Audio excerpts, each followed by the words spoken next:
Hindi ko alam. Andun siya sa kabila. Saan?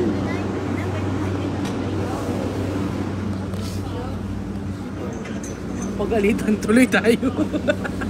Ano daw sabi niya? Abunay daw. Delikado daw. Ano nangyari doon? Hindi ko alam. Ito mga chika. Pupunta talaga. Sundan mo yan. May vlogger.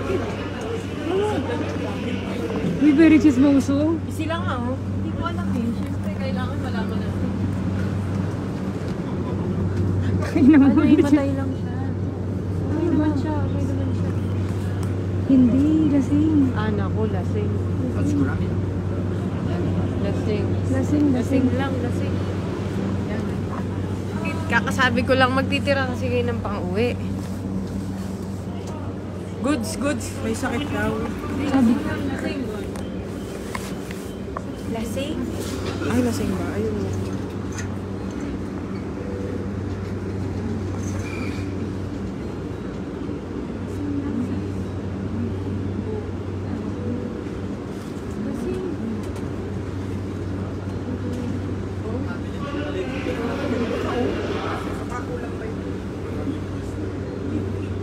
Hindi, marami kasi talaga dito niyan, di ba? Yung mga nagiinom tapos hindi... Bumaba na naman siya. Ka-wheelchair.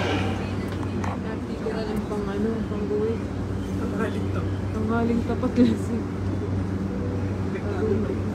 Baka nakikita ko talaga sa likod. Oh, Umalis na siya. hindi. Ha? Ngayon meron uso dito sa Japan. May mabuang-buang na mga hapon eh. Tutulak ka. Ay, Ingat ka sa paligid mo. Oh, search mo yan sis. Meron. Manunulak sa ano, mandadamay. Ay, seryoso? Kaya nga titingin ka sa paligid mo. Ay, kaya dapat di ka pupunta dun Oo, sa sa edge. yellow line. Oo, tsaka may mga talaga nananulak. May mga nadadamay. Oo, meron. Mga walang kamali-mali namamatay dahil tinulak lang sila. Ay, pag ako tinulak, hilahin Sa vlog ko. yun, ah. Totoo naman yun. Ayan na. Grabe.